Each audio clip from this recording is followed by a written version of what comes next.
नमस्कार दोस्तों, जय हिंद। आशा करता हूँ आप सभी लोग बहुत ही बढ़िया है। आप सभी लोगों में से बहुत सारे लोगों को डाउट रहता है कि अगर मैं दिल्ली पुलिस में as a constable, head constable या फिर एमटीएस में सिलेक्ट हो जाता हूँ, क्या मैं आगे की पढ़ाई कर पाऊंगा? आगे की पढ़ाई के लिए मुझे समय मिलेगा? ड्यूटी कैसा कैसा रहता है, कितने घंटे मुझे मिल जाएगा आगे की तैयारी के लिए? जैसे कि बहुत सारे एग्जाम होते हैं, स्टेट पीसीएस होता है, एसएससी सीपीओ सीजीएल होता है, यूपीएससी एग्जाम होता है, तो कोई सा भी एग्जाम ले लो, उस एग्जाम के लिए क्या आपको समय मिलेगा? तो आज मैं आप लोगों से मिलवाने वाला हूँ मेरे साथी विनय भाई से, जो कि 2019 में मेरे साथ ही एज ए कांस्टेबल भर्ती हुए थे और अभी 2022 में एसएससी सीपीओ एग्जाम में ऑल इंडिया रैंक 25 हासिल करके दिल्ली पुलिस में एज सब इंस्पेक्टर सिलेक्ट हुए। तो विनय भाई, बहुत ही ज़्यादा कॉन्ग्रेचुलेशन आपको इस पद के लिए। इतने हार्डवर्क मेहनत के बाद आपको ये पद हासिल हुआ है। तो पहले जान लेते हैं विनय भाई से उनका एक छोटा सा इंट्रोडक्शन, वो कहाँ से बिलोंग करते हैं और उनका एजुकेशन क्वालिफिकेशन क्या क्या है। नमस्कार दोस्तों, मेरा नाम विनय चौधरी है। मैं यूपी के बुलंदशहर डिस्ट्रिक्ट का रहने वाला हूँ। मेरी स्कूलिंग अलीगढ़ मुस्लिम यूनिवर्सिटी से हुई है। 2019 में मैं दिल्ली पुलिस कांस्टेबल में भर्ती हुआ था। उसके बाद से ही मैं लगातार प्रिपरेशन अपनी कर रहा था।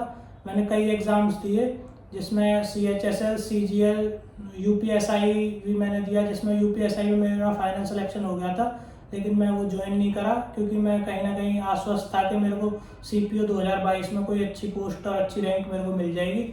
और फाइनली अब CPO 2022 में मेरे को ऑल इंडिया रैंक 25 मिली है और दिल्ली पुलिस SI में मेरा सिलेक्शन हुआ है। तो अभी विनय भाई, हमारा पहला सवाल आपसे ये है कि कांस्टेबल जो आप 2019 में कांस्टेबल में सिलेक्ट हुए थे, उस टाइम का आपका स्टडी टाइम टेबल क्या था? कितने घंटे पढ़ाई किए थे? क्या क्या पढ़ाई करे थे? आपका उस टाइम का रूटीन बताइए। उसके बाद हम लोग जानेंगे सीपीओ का उनका टाइम टेबल क्या रहा। सुमित भाई, जैसे दिल्ली पुलिस कांस्टेबल के लिए जब वैकेंसी आई थी तो उस टाइम पे एक तो पहले ये था कि पहले फिजिकल होता था। तो पहले तो फिजिकल के लिए प्रिपरेशन थोड़ी स्टार्ट करी, मतलब रनिंग वगैरह तो मैं पहले से ही करता था। उसके जैसे वैकेंसी आ गई तो फिर डेली अपना रनिंग जाने लग गया। तो आपको जैसे पता है 1600 मीटर 6 मिनट में करनी होती है, लॉन्ग जंप है, हाई जंप है, तो ये 3 फिजिकल इवेंट्स होते हैं दिल्ली पुलिस कांस्टेबल में। तो उसके लिए फिजिकल के लिए प्रिपेयर करा। उसके बाद जो है फिर फिजिकल क्लियर होने के बाद दिसंबर में हमारा एग्जाम था। तो उसके लिए अपना मेन फोकस जीके पे रखा, क्योंकि जीके 50 नंबर की आती थी और 35 नंबर की रीजनिंग आती थी और 15 का मैथ्स।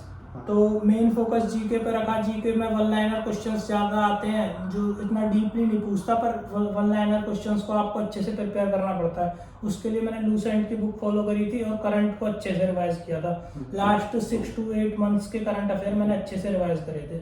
तो मेन तो वो था। उस टाइम पे मेरे 84 मार्क्स थे 100 में से। तो उसमें फिर 77 पे हमारी कट ऑफ लगी थी, तो उस टाइम पे सिलेक्शन हो गया था दिल्ली पुलिस कांस्टेबल में। उसके बाद मैं 18 में कुछ मतलब पारिवारिक कारण थे, मैं ज्वाइन नहीं कर पाया था, तो 1 साल का मैंने एक्सटेंशन लिया था। ओके।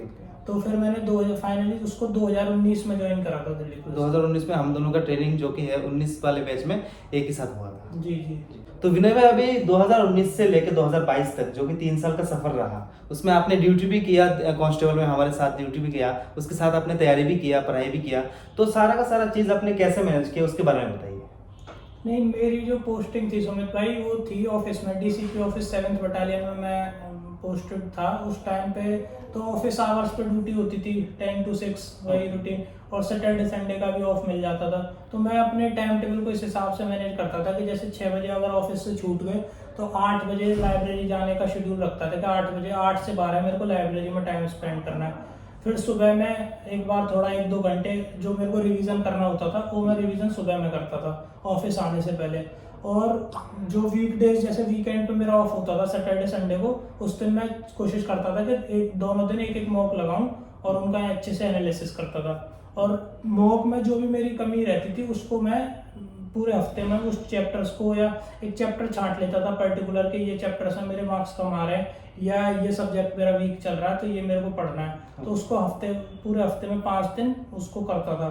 फिर सैटरडे संडे फिर से मॉक। इससे धीरे धीरे मार्क्स बढ़ते गए और मतलब एक तैयारी अच्छे लेवल पे आ गई थी। तो आप लोग डाउट में रहते हो कि ड्यूटी किस प्रकार की रहती है। देखिए, अलग अलग प्रकार की ड्यूटी रहती है। आपके ऑफिस में भी पोस्टिंग हो सकता है, पुलिस स्टेशन में भी पोस्टिंग हो सकता है, कई सारे सेल में, जैसे कि स्पेशल सेल, कमांडो वगैरह में, कई तरीके की यूनिट में, दिल्ली आर्म पुलिस में भी पोस्टिंग हो सकता है। तो उसमें अलग अलग प्रकार के आपको ड्यूटी आवर्स मिल जाएंगे। जैसे कि ऑफिस में अगर आप लोग लगते हो तो 8 घंटे का, पुलिस स्टेशन में 12 घंटे का, 12-12 का, 12-24 का रहता है। अगर आप लोग दिल्ली आर्म पुलिस जो कि DAP, उसमें अगर पोस्टिंग आपका होता है तो 24-24 घंटे का ड्यूटी रहता है, 24 घंटे घंटे ड्यूटी 24 घंटे रेस्ट, तो उस आपको उसी हिसाब से अपना समय निकालना है। जैसे कि 8 घंटे का ड्यूटी करते हो, उसके बाद का पूरा 16 घंटे आपका है। जैसे कि 24 घंटे का ड्यूटी रहता है, उसके बाद 24 घंटे रेस्ट रहता है, तो उसके बाद का 24 घंटा पूरा आपका है, आपके ऊपर डिपेंड करता है वो आप कैसे कंज्यूम करते हो। तो विनय भाई, अभी अगला सवाल है, आपने तैयारी कहाँ से किया, ऑफलाइन किया, ऑनलाइन किया, बुक्स कहाँ से खरीदे, कैसे कैसे अपनी तैयारी पूरा का पूरा जो जर्नी वो कैसे किया? जो मेरी जो स्टार्टिंग प्रिपरेशन जर्नी है उसके लिए पहले मैंने सबसे पहले ऑफलाइन क्लासेस ली थी मुखर्जी नगर में। उसके बाद एक थोड़ा बेस मतलब बन गया, पता चल गया सिलेबस क्या है, किस तरीके से पढ़ना है, क्या चीज़ें। उसके बाद फिर मैं ना मॉक लगाता था, और कुछ बुक्स थी जो मेरे पास, जैसे मैथ्स में मैंने किरण की प्रीवियस ईयर बुक पब्लिकेशन, किरण पब्लिकेशन की जो प्रीवियस ईयर आती है उससे करा।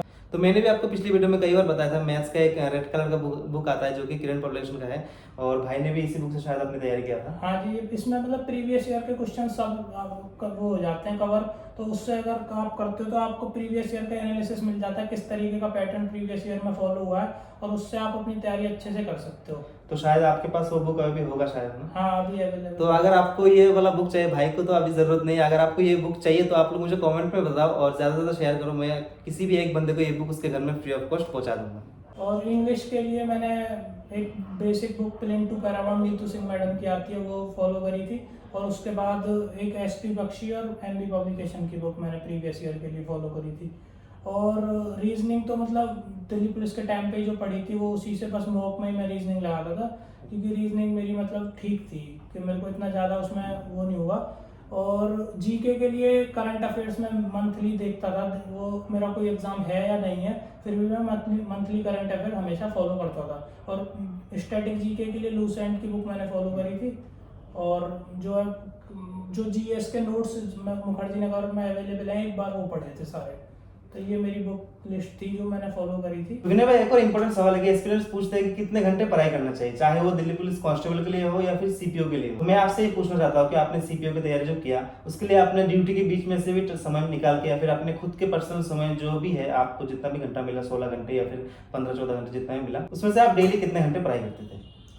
देखो सुमित भाई, डेली पढ़ाई का मतलब फिक्स आवर्स हम नहीं रख सकते ड्यूटी के टाइम पे कि मैं 8 घंटे अपना पढ़ाऊँ, पर मैं ना छोटे छोटे टारगेट्स बनाता था कि जैसे मेरे को ये चैप्टर खत्म करना है 2 दिन में, तो उस हिसाब से मैं अपने टाइम को डिवाइड करता था। मेरा मतलब फिक्स नहीं था कि आज मेरे को 8 घंटे पढ़ना ही है, क्या पता ड्यूटी ऐसी लग जाए, लेट तक ऑफिस में बैठना पड़ जाए। कई बार काम ऐसा आ जाता था कि लेट तक भी हम लोग 10-10, 11-11 बजे तक ऑफिस में बैठना पड़ता था, तो ऐसा मतलब फिक्स नहीं था। पर मैं ये टारगेट बनाता था, छोटे टारगेट्स बनाता था हमेशा, ये नहीं कि 1 महीने का पहले ही टाइम टेबल बना के रख लिया कि मैं एक महीने में ये करूँगा। छोटे टारगेट्स बनाता था कि ये चैप्टर मेरे को 3 दिन में फिनिश करना है, या ये मेरे को अलजेब्रा रिवाइज करना है, तो 3 दिन में मैं इसको ऐसे रिवाइज करूँगा। तो उस हिसाब से मैं टारगेट सेट करता था, नॉट आवरली, मतलब सब्जेक्ट वाइज या चैप्टर वाइज टारगेट सेट करता था। घंटे के हिसाब से मैंने कभी टाइम सेट नहीं करा, क्योंकि ड्यूटी के हिसाब से भी, और मतलब जो मेरा पहले से रूटीन ये रहा है कि क्वालिटी पे पढ़ना है, हमें सब्जेक्ट को खत्म करना है, चैप्टर को खत्म करना है। ये नहीं कि 8 घंटे हमें बैठ के किसी और को दिखाना है कि मैं 8 घंटे आज पढ़ा। मेरे को पता होना चाहिए कि मैंने क्या कंज्यूम करा, मैं क्या पढ़ पाया, वो उस चीज़ पे मेरा ज़्यादा फोकस रहता था कि मेरा सब्जेक्ट क्लियर होना चाहिए, टॉपिक क्लियर होना चाहिए, मैं कुछ सीख सकूँ उससे। और एक और सवाल हर स्टूडेंट के लाइफ में आता है कि कोई सा एक सब्जेक्ट या फिर कोई सा एक टॉपिक रहता है जो उसके लिए बहुत ही वीक रहता है, जिससे वो बहुत ज्यादा घबराता है। तो ऐसा कोई सब्जेक्ट था जिससे आप घबराते थे, या फिर कोई टॉपिक था जिससे आप घबराते थे? मतलब ऐसा टॉपिक या सब्जेक्ट तो नहीं था घबराने वाला, पर मतलब मेरा पहले इंटरेस्ट इंग्लिश में कम था। मैथ मेरा पहले से स्ट्रॉन्ग था स्कूलिंग टाइम से ही, क्योंकि मैं घर पे भी मेरा फेवरेट सब्जेक्ट मैथ रहा था, तो मैथ में कभी इतनी दिक्कत नहीं, पर इंग्लिश पढ़ने का मन नहीं करता था। पर लेकिन मेरी dream post Delhi police sub inspector के लिए इंग्लिश मेन है, क्योंकि 400 में से 250 नंबर की इंग्लिश आनी है। तो फिर मैंने उसके लिए भी मतलब मेरे को लगा कि भाई अगर मेरे को वहाँ जाना है तो इंग्लिश करनी पड़ेगी। इसलिए फिर पहले स्टार्टिंग में मन नहीं करता था, उसके बाद लेकिन आपको पहुँचना चाहते हो अपनी मंजिल पे, तो कुछ तो आपको छोड़ना पड़ेगा, अपने कंफर्ट जोन से बाहर निकलना पड़ेगा। तो उसके लिए फिर मैं इंग्लिश को स्टार्टिंग से पढ़ना शुरू करा, फिर धीरे धीरे इंटरेस्ट आने लगा, तो इंग्लिश में भी फिर मेरा अच्छा स्कोर हो गया था। तो कोई भी एक्सपीरियंस जिसका कोई भी सब्जेक्ट या फिर कोई भी टॉपिक हार्ड लगता है उसको, तो उसके लिए क्या बता चाहोगे? अभी जो आने वाले वैकेंसी में जो लोग अप्लाई करने वाले हैं उनके लिए क्या? जो भी अपकमिंग एस्पिरेंट्स हैं, जिनके भी एग्जाम्स हैं, तो मैं उनको तो यही कहूँगा, भाई अगर आपने एम बनाया है ना, तो उसके लिए फिर कुछ ना कुछ तो अपने कंफर्ट जोन से बाहर निकलना पड़ेगा।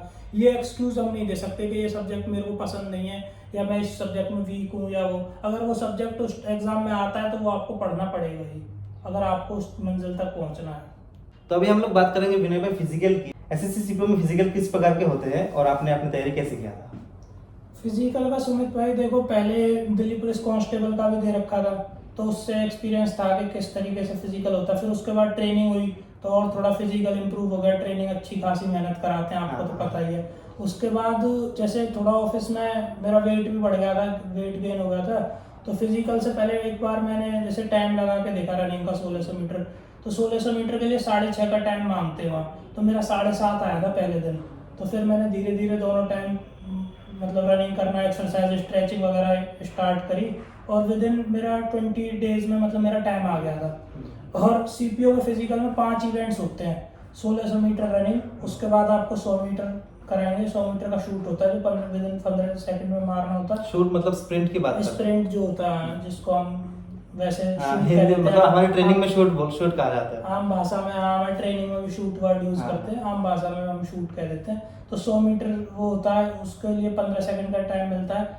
फिर जो है लॉन्ग जंप का इवेंट होता है, फिर हाई जंप का होता है। लॉन्ग जंप हमारी होती है 12.5 फीट के करीब, हाई जंप 4 फुट से कुछ इंच कम होती है, 4 फुट ही मान सकते हैं आप उसे, 4 फुट होती है। फिर एक शॉर्ट पुट होता है जो हमें गोला टाइप, जिसे गोला फेंक बोलते हैं, वो फेंकना होता है। तो फिजिकल वाले दिन मेरा जो टाइम आया था 6:12 आया था, 6 मिनट 12 सेकंड। उसके तुरंत बाद हमारा 100 मीटर का इवेंट था, तो उसके बाद हर इवेंट के बीच में 10-10 मिनट का सा गैप मिलता है, आपको फोटो खींचते हैं क्वालिफाइड नॉन क्वालिफाइड। कांस्टेबल में भी सेम होता है, फोटो खींचा, हर एक इवेंट के बाद आपका फोटो खींचा जाता है। एक इवेंट कंप्लीट होगा तो उसके बाद जो क्वालिफाइड बच्चे हैं उनको अलग एक साइड फोटो खिंचवाएंगे, और जो नॉन क्वालिफाइड है उनको हर चीज की वीडियोग्राफी होती है हर इवेंट की। तो बिल्कुल मतलब फेयर कंपटीशन होता है, फेयर एक तरीके से बिल्कुल प्रोसेस होता है। उसके बाद आपको फिर लास्ट में आपके सारे इवेंट के बाद आपके हाइट और चेस्ट मेजर होते हैं, उसके बाद आपको वो मिलता है एक सेट, मतलब परफॉर्मर पर लिख के देते हैं वो क्वालिफाइड, और वहाँ के जो जैसे पैरामिलिट्री लेती है तो वहाँ के जो कमांडेंट साहब होते हैं उनके साइन होकर स्टैंप लगे, तब आपको वो लेटर मिलता है। फिजिकल के बाद मेंस का एग्जाम होता है, जिसमें मेंस में 200 नंबर की इंग्लिश आती है। उसके बाद मेंस में क्वालिफाइड होने के बाद आपको मेडिकल के लिए बुलाया जाएगा। और अभी बात करते हैं मेडिकल की। मेडिकल उसके बाद हुआ, लास्ट में शायद सबसे लास्ट में मेडिकल हुआ। हाँ, लास्ट में सबसे लास्ट में मेडिकल होता है। मेडिकल में सारी पार्ट्स चेक होते हैं एक तरीके से, आँखों का, कानों का, नाक का, दांत भी चेक होते हैं, आपके चेस्ट, कोई बॉडी पर टैटू नहीं होना चाहिए, कोई प्रीवियस सर्जरी नहीं होना चाहिए जिसकी वजह से आपको आगे ट्रेनिंग में दिक्कत हो या कुछ हो, और नोक नी वगैरह, फ्लैट फुट, ये सारी चीज़ें चेक होती हैं। Colour blind. तो ये जो सारे टेस्ट होते हैं वो कौन करा रहा है? ये हमारा जो सीपीओ का जो है पैरामिलिट्रीज, जैसे इस बार बीएसएफ नोडल थी इस चीज़ के लिए, बीएसएफ ने कराए थे, तो मेरा हुआ था बीएसएफ जोधपुर में। तो जोधपुर में सेंटर था बीएसएफ का, वहाँ पे हुआ था। तो उसमें जो है डॉक्टर्स होते हैं उनके पैरामिलिट्री के, वो ये सब चीज़ें चेक करते हैं। तो अभी एक और इम्पोर्टेंट सवाल जो कि है ड्राइविंग लाइसेंस को लेकर, बहुत सारे लोगों को डाउट रहता है ड्राइविंग लाइसेंस किस प्रकार का होना चाहिए, कब का होना चाहिए, उसके ऊपर आप क्या बताना चाहते हो? ड्राइविंग लाइसेंस आपका कब का बना हुआ था और किस प्रकार का बना हुआ था? ड्राइविंग लाइसेंस का देखो सुमित, आपको पता ही है कांस्टेबल में भी, दिल्ली पुलिस में तो कंपलसरी है, आप कांस्टेबल भर्ती होते हो, sub inspector, driving licence compulsory है। ड्राइविंग लाइसेंस हमारे 3 प्रकार के होते हैं, जैसे एक तो 2 व्हीलर का होता है, एक एलएमवी होता है जिसे लाइट मोटर व्हीकल बोलते हैं, और एक होता है हैवी का। अगर आप एज अ कांस्टेबल और सब इंस्पेक्टर भर्ती होना चाह रहे हैं तो आपके पास एलएमवी ड्राइविंग लाइसेंस जरूरी है, लाइट मोटर व्हीकल का। एक वैकेंसीज आती है अपने दिल्ली पुलिस में कांस्टेबल ड्राइवर की, जिसके लिए हैवी का लाइसेंस कंपलसरी है। तो ये जो है वैकेंसी जैसे आएंगी, जो लास्ट डेट होती है फॉर्म भरने की, उससे पहले का आपके पास ड्राइविंग लाइसेंस होना कंपलसरी है। तो ड्राइविंग लाइसेंस मेरे पास तो कांस्टेबल से पहले का ही था, तो वो ही अब भी चल गया था सब इंस्पेक्टर वाले में। तो भाई अभी कैसा लग रहा है आपको इस पद को हासिल करके? नहीं, काफ़ी खुश हैं सब लोग, फ्रेंड्स, फैमिली में सब लोग काफ़ी खुश हैं, सब लोग बधाई दे रहे हैं। फ्रेंड्स, बैचमेट, जैसे आप मेरे से मिल रहे हैं, और भी कई बैचमेट्स के फ़ोन आ रहे हैं, मैसेज आ रहे हैं, तो काफ़ी एक मतलब अच्छा लगता है कि हाँ हमने कुछ अचीव करा है, मेहनत कर रहे थे कई साल से, तो उसका जब रिजल्ट मिलता है तो सबको खुशी होती है। और कहीं ना कहीं ये मेरी ड्रीम पोस्ट थी, मेरे को चाहिए थे दिल्ली पुलिस में सब इंस्पेक्टर, तो उसके लिए मैं काफ़ी टाइम से मेहनत कर रहा था। अब जब सिलेक्शन हो गया फाइनली, अभी नेक्स्ट इस 15 सितंबर से हमारी ट्रेनिंग भी स्टार्ट है, तो काफ़ी एनर्जेटिक। और एक और इम्पोर्टेंट सवाल है कि आपने अटेम्प्ट कितने दिए थे? ये मेरा सुमित दूसरा अटेम्प्ट था। एक और अटेम्प्ट इससे पहले मैंने दिया था 2020 वाला। 21 में सीपीओ की वैकेंसीज नहीं आई थी, तो वो 22 में आई थी, तो ये मेरा दूसरा अटेम्प्ट था। और पहले अटेम्प्ट में कब जाके आप नहीं कर पाए? पहले अटेम्प्ट में जो है 334 पर डीपीएसआई की मेरिट लगी थी, मेरे उसमें 327 मार्क्स थे, तो कुछ 7 नंबर से मैं रह गया था। बाकी और किसी पोस्ट को मैंने फिलअप नहीं करा था प्रेफरेंस में, मैंने बस डीपीएसआई को ही फिल किया था। तो विनय भाई, आप आपकी बार जो वैकेंसी आ रही है उसमें एस्पिरेंट अपनी तैयारी कर रहे हैं, उसके लिए आप क्या एडवाइस देना चाहते हो, क्या कहना चाहते हो उनको? मैं स्टूडेंट्स को यही एडवाइस देना चाहता हूँ, अगर भाई आपका पुलिस फोर्स का ड्रीम है तो एक तो आप फिजिकली फिट रहो, अपना अच्छा खाओ और अपना रनिंग वगैरह पे, अपने फिजिकल फिटनेस पे ध्यान रखो। और पढ़ाई तो देखो आपको करनी होगी, उसका कोई अल्टरनेट वे तो है नहीं। किसी भी एग्ज़ाम में अगर आपको सेलेक्ट होना है तो पढ़ाई तो करनी पड़ेगी, उसका कोई ये नहीं है कि आप शॉर्टकट अपना लोगे, तो वो तो मेहनत करनी पड़ेगी। सिलेबस को अच्छे से कवर करो, प्रीवियस ईयर्स के कोई भी एग्जाम है उसका प्रीवियस ईयर एनालिसिस करो, उसके पेपर्स का किस तरीके के क्वेश्चंस उसमें पूछे जाते हैं, उस हिसाब से आप अपनी तैयारी करो। तो दोस्तों, ये रहा कुछ बेसिक क्वेश्चन जो मैंने उनसे पूछे हैं। आप लोगों का भी कोई सारे क्वेश्चन हो गए एसएससी सीपीओ के रिगार्डिंग, तो आप लोग कमेंट में बता सकते हो, या फिर इनका इंस्टा आईडी आपको यहाँ पे शो हो रहा है, उनको भी आप लोग डायरेक्ट डीएम कर सकते हो और अपना जो कोई सा भी सवाल है, फिर कोई सा भी डाउट है, वो पूछ सकते हो। आशा करता हूँ कि आज का जो ये इंटरव्यू आपको अच्छा लगा। अगर ये वीडियो आपको अच्छा लगा तो इस वीडियो को एक लाइक जरूर कर दीजिए और चैनल को सब्सक्राइब जरूर कर दीजिए और विनय भाई को इंस्टाग्राम पे फॉलो जरूर कर लीजिए। मिलते हैं आपसे किसी एक और नए वीडियो पे, तब तक के लिए जय हिंद, जय भारत।